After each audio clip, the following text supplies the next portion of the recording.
Romanos, capítulo 2, versículo 4. Y la palabra del Señor se lee en el nombre de Jesús. ¿O menosprecias las riquezas de su benignidad, paciencia y longanimidad, ignorando que su benignidad te guíe al arrepentimiento? Amén. Estamos leyendo el versículo 4. Dice, o menosprecias, una vez más, o menosprecias la riqueza de su benignidad, paciencia y longanimidad, ignorando que su benignidad te guíe al arrepentimiento. Amén. ¿Cuántos están siguiendo la lectura? Déjame decirte en esta noche algo poderoso y lleno del amor de Dios. De que en esta noche usted va a escuchar este mensaje, y déjame decirte que solamente el Señor es el que habla a través de su palabra. Estoy aquí al frente para darles a conocer lo que ya está escrito, lo que ya dice en la palabra. Darles a conocer lo que el Señor ha hablado. Ya todo está escrito, todo está terminado en su palabra. Todo está aquí conforme y completo. Mi tarea es dar a conocer al pueblo de Dios lo que ya está escrito, lo que el Señor ya profetizó, lo que el Señor ya nos dio por herencia, nos dio sus promesas. Y en esta noche yo quiero dar esa maravillosa palabra a vosotros, de que estas promesas que están escritas sean escritas para que nosotros tengamos esperanza. Amén. Para que nosotros tengamos ayuda, esperanza, luz en esta vida. Amén. Por sobre todo, las Escrituras nos dan a conocer quién es nuestro Señor y nos dan a conocer qué hizo el Señor. Y las Escrituras nos dan a conocer que Él es el que nos ha dado la vida eterna. Amén. La vida eterna no lo encontrarás en el mundo, no lo encontrarás en ningún otro hombre, solo en Jesús. Amén. Quiero comenzar diciéndoles en esta noche, dice la palabra, menospreciar o menosprecia, dice. ¿Qué es menospreciar, amada iglesia? Porque el versículo 4 es una pregunta. O menosprecias las riquezas, dice, de su benignidad, paciencia y longanimidad. ¿Qué es? En esta noche me voy a preguntar, ¿qué es menospreciar? ¿Usted qué entiende por esta palabra?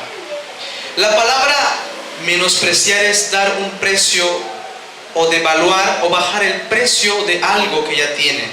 Por ejemplo, una camisa, ¿cuánto está costando una camisa? Vamos a poner que la camisa nos esté costando 100 soles. ¿Qué es menospreciar? Es bajarle el precio o es devaluarlo. Por ejemplo, si esa camisa cuesta 100 soles, entonces tú dices, esa camisa para mí vale 15 soles. Déjame decirte que ni la tela, ni las telas que se usan valen ese precio. Entonces lo que estás haciendo es devaluarlo o bajarle de precio del que ya tiene. Su precio es 100 nuevos soles y le estás bajando a 15 soles. Eso significa la palabra menospreciar, tomar en poco. Amén. Bajar el precio, devaluarlo. Eso significa la palabra menospreciar. Ahora, el Señor nos dice, o menosprecias las riquezas. El Señor, déjame decirte que Él es rico, rico en misericordia, rico en amor, rico en gracia. Amén. El Señor es rico en gracia, en amor y en misericordia. Y déjame decirte esta poderosa palabra que viene de Dios. Dice benignidad, 3 palabras. Escuche por favor, 3 palabras. Benignidad, 1. Número 2, dice paciencia. Y número 3 dice longanimidad. Estas 3 palabras están muy unidas entre sí. Estas 3 palabras son prácticamente sinónimas. ¿Me está entendiendo, no? Estas 3 palabras son casi sinónimas, tienen mucha relación entre sí. Por ejemplo, la benignidad está ligado al amor de Dios. La paciencia está ligado al amor de Dios. Y la longanimidad está ligado al amor de Dios. Estas 3 palabras tienen una relación entre sí. ¿Amén? Tienen una relación entre sí. Ahora dice, ignorando que su benignidad te guíe al arrepentimiento. Déjame decirte que el Señor ha escogido, y escuche bien en esta noche este poderoso mensaje. El Señor ha escogido su amor. Ese es el instrumento perfecto, el instrumento ideal, el instrumento más importante de Dios que Él usa para llevarnos al arrepentimiento. Amén. El instrumento perfecto que usa Dios para llevarnos al arrepentimiento es el amor. Es su amor. Amén. Entonces, quiero ser bien claro en esta noche. Y quiero que ustedes comprendan esta palabra, lo que dice aquí. Ignorando que su benignidad te guíe al arrepentimiento. ¿Qué es ignorar? Es que usted me vea en la calle y yo te quiera saludar y usted se hace que no me conoce. Eso es ignorar. Dice la palabra, ignorando que su benignidad te guíe al arrepentimiento. Es el amor de Dios que nos va a guiar ¿a dónde? Al arrepentimiento. ¿Y qué es el arrepentimiento? Simplemente es cambiar en toda nuestra manera de vivir. Amén. ¿Qué es el arrepentimiento? Es cambiar en toda nuestra manera de vivir. Entonces, amada iglesia, Dios no ha usado palo, látigo, castigo, disciplina, no ha usado torturas para llevarnos al arrepentimiento. El Señor no utiliza eso. No es necesario que el Señor agarre un garrote, un palo, nada. El Señor utiliza su amor para guiarnos ¿a dónde? Al arrepentimiento. ¿Por qué necesitamos arrepentimiento? Todos. ¿Por qué necesitamos arrepentimiento? Porque el ser humano peca todos los días y constantemente. Dice la palabra del Señor que nosotros pecamos primeramente contra Dios. Número 1, pecamos contra nuestro prójimo. Número 2, y pecamos contra la naturaleza. Y la naturaleza misma, dice la palabra en Romanos, capítulo 8, en adelante, dice que la naturaleza misma, esta creación misma, gime a Dios y pide nuestra condena. O sea, el ser humano es tan pecaminoso que nosotros pecamos contra Dios, pecamos contra nuestros semejantes, o sea, nuestros congéneres, nuestro prójimo, y pecamos contra la naturaleza misma. Por ejemplo, el hombre ha creado, con la ciencia, la ciencia es un instrumento que tiene 2 filos o tiene 2 caminos. Con la ciencia, el ser humano ha creado medicinas para curar enfermedades casi incurables.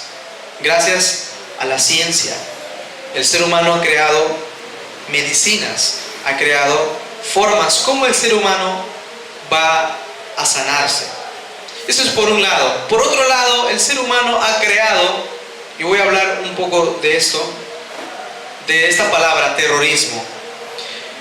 Cuando nosotros escuchamos esta palabra, nos damos cuenta de que las personas que matan utilizan armas. Pero gracias a la ciencia, ¿qué pasa con estas personas que tienen un corazón malo? Han utilizado la ciencia para crear enfermedades. Sí, así como lo oyen. Han creado enfermedades en laboratorios para así propagar. Esa es la nueva forma de matar a la gente ahora, creando nuevas enfermedades. Y es más, quiero decirles algo. El ser humano ha creado la bomba atómica, ha creado misiles para destruirnos entre nosotros mismos. Mira lo que utiliza el hombre. Utilizó la ciencia, que es para algo bueno, lo utilizó para algo malo. Entonces, ¿a qué punto yo quiero llegar? Lo que yo quiero llegar es que el hombre por naturaleza es pecaminoso. Peca contra Dios, peca contra su prójimo y peca contra la naturaleza. El hombre ha destruido gran parte de la naturaleza, gran parte de la creación. Por naturaleza el hombre es pecaminoso. Muy bien. Yo quiero que usted abra su Biblia en el libro de Proverbios capítulo 15 y versículo 5. Dice así. Proverbios capítulo 16, versículo, vamos a leer desde el 6, amén. Antiguo Testamento, amén. Dice así la palabra: con misericordia y verdad se corrige el pecado, y con el temor de Dios los hombres se apartan del mal. Desde el versículo 6 vamos a leer, ¿ya? Proverbios capítulo 16, versículo 6. ¿Lo tienen todos? Amén. Dice así: con misericordia y verdad se corrige el pecado, y con el temor de Dios los hombres se apartan del mal. Amén. Primeramente, ¿con qué se corrige el pecado? El pecado, quiero decirles que es una mancha en el corazón del hombre. Y la Biblia dice que Dios ha venido por una iglesia gloriosa, que no tuviese mancha, no tuviese arruga, ni ninguna cosa semejante. Amén. Sino que fuese santa y sin mancha. Entonces, ¿qué es el pecado? El pecado es una falta. Queremos ser más simples en el concepto. El pecado es una falta, cualquiera que sea el pecado, sea pecado de desobediencia, es una falta. El pecado es una falta. Cualquier nombre que el pecado sea el pecado de cualquier cosa, es una falta, pero es una falta a Dios. ¿Qué dice la palabra? ¿Qué nos dice? ¿Qué nos enseña la Biblia? Con misericordia y verdad se corrige el pecado. Amén. Con misericordia. Primeramente, ¿qué es misericordia? Misericordia es dar justicia al que no merece justicia. Amén. Misericordia es dar rescate al que no se merece ser rescatado. Eso es misericordia, dar justicia al que no se merece, dar rescate por aquella persona que no se merece. Amén. Eso es la palabra misericordia. Ahora, verdad. ¿Qué es la verdad? La verdad no es un concepto. La verdad no es una palabra. Te voy a decir tu verdad en tu cara. La verdad no es una palabra. La verdad es un hombre. ¿Sabes quién es? Jesús. Yo comencé diciendo en esta noche, en la prédica de esta noche, de que ¿cómo vamos a llegar al arrepentimiento? ¿Cómo? ¿Con látigo? ¿Con garrote? ¿Con castigo? ¿Con disciplina? ¿Insultando? El Señor no hace eso. Para llevarnos al arrepentimiento, el Señor hace, ¿qué cosa? Utiliza su amor. Ahora, el amor es una persona también, y ese es Jesús de Nazaret. Él es la persona de amor. Dice la palabra del Señor que Él es el Padre hecho carne. Él es Dios en la carne. Amén. Entonces, si nosotros decimos que nosotros no tenemos pecado, nos hacemos a nosotros mentirosos. Amén. Si nosotros decimos que no, en mí no hay pecado, ¿quién dice así? Nadie. Si dice yo no tengo pecado, dice la Biblia que nosotros nos hacemos mentirosos. Ahora, el amor es una persona y es Jesús. Cuando muchos dicen yo quiero decirte que ya no te amo, quiero decirte que yo ya no siento lo mismo, hace 20 años o hace 30 años contigo. Yo ya no siento como la primera vez. Ya no me siento enamorado de ti. Déjame decirte que el amor no tiene que ver nada con sentimientos. El amor tiene que ver con Cristo. Amén. Cuando Cristo está en tu vida, eres una persona que irradia a Cristo. Cuando el Señor está en tu vida. Amén. Si el Señor está en tu vida, entonces es Cristo que va a ser irradiado de tu vida. O sea, va a desprender, va a aflorar. ¿Qué cosa? Cristo en nuestra vida. Entonces, cuando una persona dice, yo no siento ya nada por ti, yo ya no te amo, ya no es lo mismo contigo, no sé, lo que siento por ti es pena, lo siento costumbre. Muchos confunden en parejas, por ejemplo, el amor por la costumbre. O sea, ya sienten solamente lo que es costumbre y ya no amor. Simplemente porque están los hijos, porque hay un hijo de por medio. Yo no me puedo separar de él porque hay un hijo de por medio. Muchos dicen así. Entonces, el amor no tiene nada que ver con tus hijos, no tiene que ver nada con sentimientos, el amor tiene que ver con Cristo. ¿Amén? Entonces, en simples palabras, el amor es Cristo viviendo en tu vida. ¿Amén? En simples palabras, el amor es Cristo residiendo en la morada de tu corazón. Cuando en tu matrimonio, en tu noviazgo, cuando en tu hogar está Cristo como el centro de tu corazón, entonces, aunque no haya sentimiento, está la presencia de Dios. Y donde está la presencia de Dios hay gozo, hay paz, hay tranquilidad. Amén. Dice más adelante, y con el temor de Dios los hombres se apartan del mal. Si tú le dices a un borracho, deja de tomar, o al drogadicto, deja de fumar, o al mujeriego, respeta, sé fiel a tu esposa, ¿tú crees que por esa palabra que tú le dices, él te va a hacer caso? No, no te va a hacer caso. ¿Por qué? Porque así el hombre no se aparta de su mal.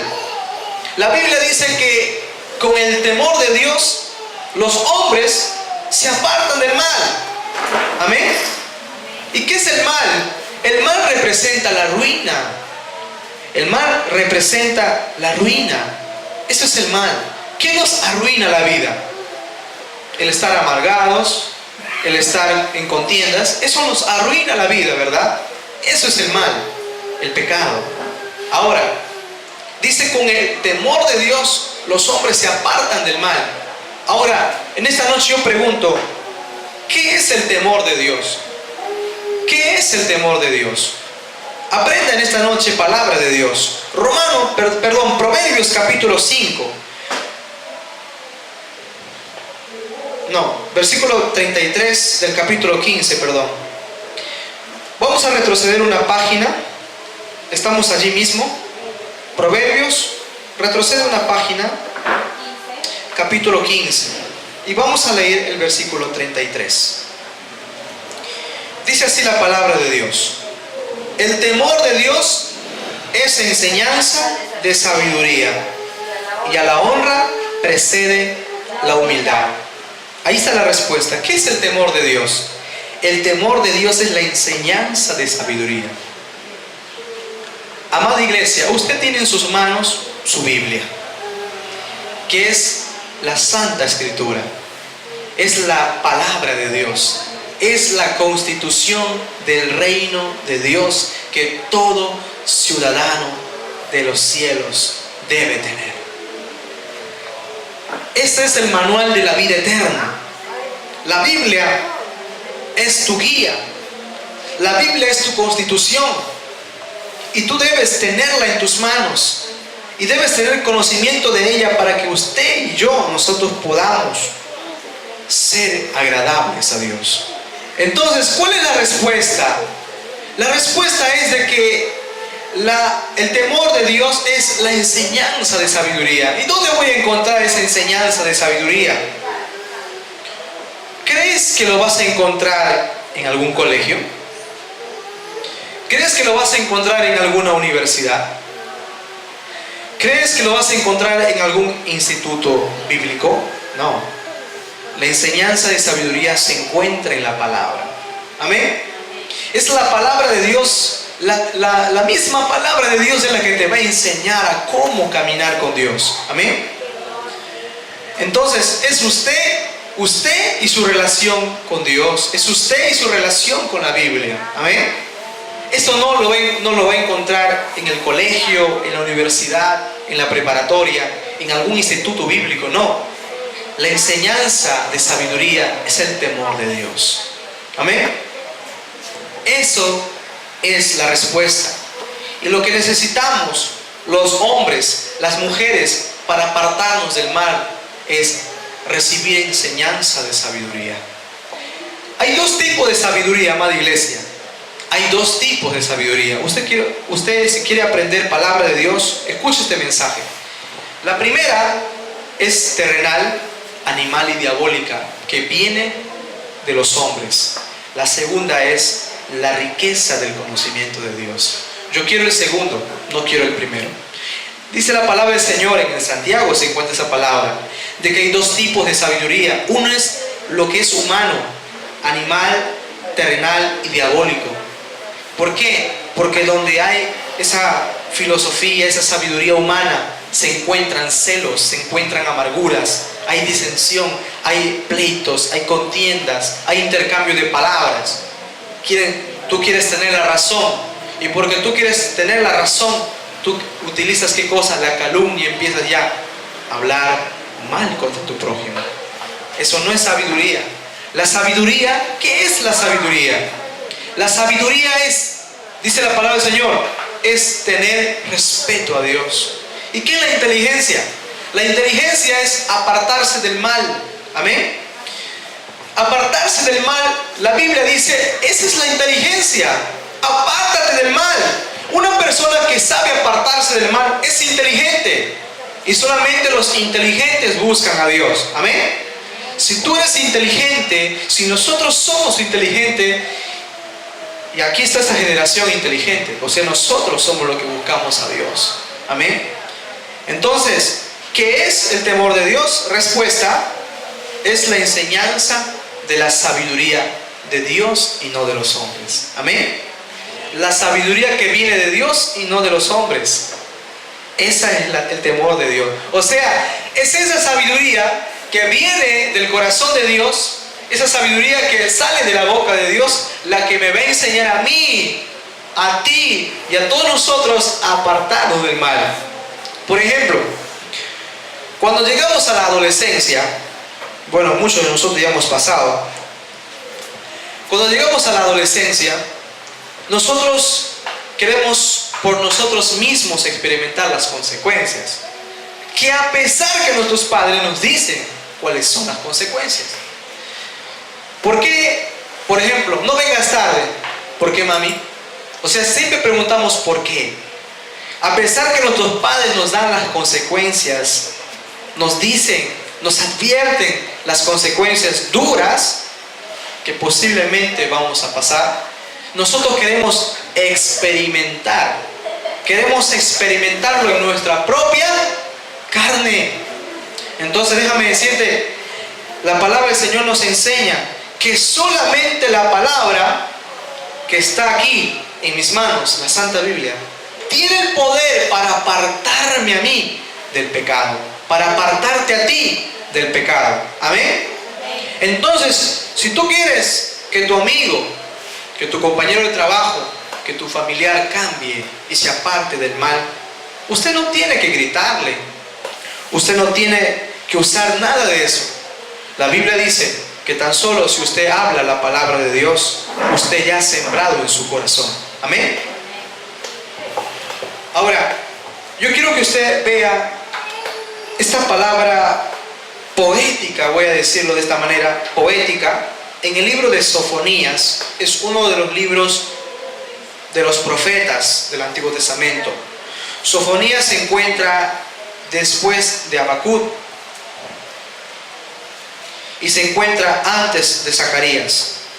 Está en el Antiguo Testamento. Repito, Sofonías se encuentra después de Habacuc y se encuentra antes de Ageo. Vamos a leer el libro del profeta Sofonías, capítulo 3. Y vamos a leerlo el versículo 17. Amén. Sofonías capítulo 3, versículo 17. Dice, Dios está, ¿dónde? En medio de ti. Poderoso, Él salvará. Se gozará sobre ti con alegría.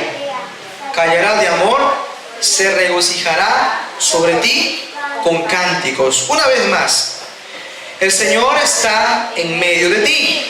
Poderoso, Él salvará.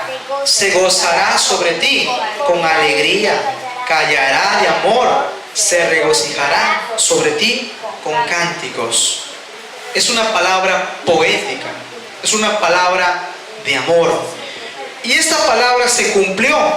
Déjame decirte dónde se cumplió. Abre tu Biblia conmigo en el Evangelio de Jesús según San Marcos. San Marcos es el segundo evangelio. Después de Mateo viene Marcos. Abra tu Biblia en San Marcos capítulo 15 y el versículo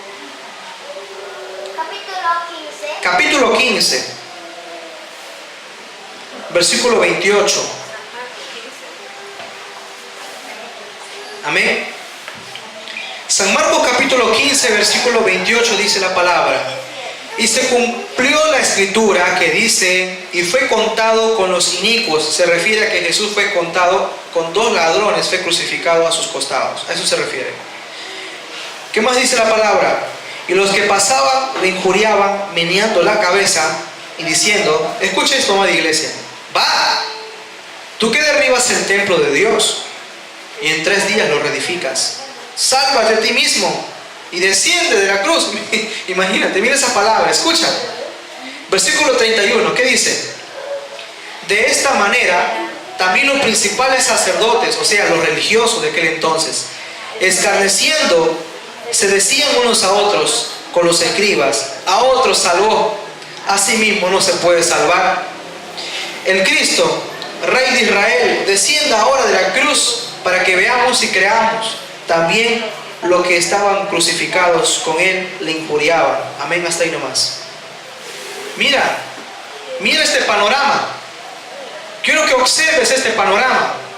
Jesús estaba en la cruz y a sus costados estaban 2 ladrones, también crucificados juntamente con el Señor. Por eso la Biblia dice que fue contado con los inicuos. La palabra inicuos significa pecadores. Y dice la palabra que los principales sacerdotes, que los escribas, que los ancianos de Israel, que los gobernadores, que los centuriones y toda la gente que estaba allí le decían, mira ve, el gran rey, se burlaba, le escarnecía. Dice la palabra, a otros salvó, a sí mismo no se puede salvar. Dice que su Padre es Dios, bueno, que le salve Él. Le decían, mira, si tú eres el Hijo de Dios, desciende de esa cruz y nosotros vamos a creer en ti. ¿Qué hubiese pasado si el Señor Jesús hubiera hecho eso? Hubiera desertado la obra perfecta que tenía que hacerse en la cruz. Era necesario que esa obra se cumpliese. ¿Por qué? Porque en la cruz del Calvario el Señor crucificó toda nuestra maldad y nuestras maldiciones. Amada iglesia, entonces el Señor, yo quiero que usted observe esto, este panorama, y escuche lo que voy a decir. Cuando el Señor Jesús estaba en la cruz y cuando le injuriaban, le insultaban y se burlaban, el Señor Jesús no respondió ni una sola palabra. Amén. Ni una sola palabra. El Señor estaba en la cruz y los que estaban allí abajo mirándole de cerca, dice que meneaban la cabeza, dice que torcían la boca, le miraban con enojo, le miraban así con rabia al Señor, estando en esa condición de crucificado. Pasaban por ahí y le miraban y se burlaban y tiraban palabras soezas, palabras burlescas, le escarnecían. Sálvate a ti mismo. Ay, si tú eres el gran rey, si tú eres el Dios, el Hijo del Dios del Todopoderoso, bájate de esa cruz y nosotros vamos a creer en ti. Y la palabra se cumple, lo que dice: Jesús está en medio de ti, poderoso, Él te salvará. Se gozará sobre ti con alegría, callará de amor por ti. Amén. El Señor cayó de amor por nosotros. Estando en esa condición de crucificado, Él cayó. Se estaban burlando, hablando esas palabras tan duras contra nuestro Señor. Pero ¿qué pasó? El Señor cayó de amor. Escuchen bien, se cayó de amor por nosotros. Yo creo, bueno, esto no está en la Biblia, pero yo creo en mi espíritu, en mi corazón, que cuando esos hombres le decían: sálvate, bájate de esa cruz, yo creo en mi espíritu, particularmente estoy diciendo que el Señor Jesús no le estaba maldiciendo. El Señor Jesús le estaba diciendo en su corazón: si yo no bajo de esta cruz, es porque te amo. Si yo no desciendo de este madero, es porque te amo. Si yo no saco los clavos, si yo no saco los clavos, o no me saco esta corona de espinas, es porque yo di mi vida por ti. Yo creo que eso el Señor estaba diciendo en su corazón. Aunque esto no está en la Biblia, pero yo creo con todo mi corazón que el Señor no nos estaba maldiciendo. Es común que cuando usted se pelea con alguien, en su corazón le hablen mal. Es común eso. Pero el Señor no. El Señor, que a pesar que le crucificaron y que le estaban escarneciendo y burlándose, no los maldijo en el corazón. No los maldijo, al contrario, el Señor los perdonó. Y tuyo soy por siempre.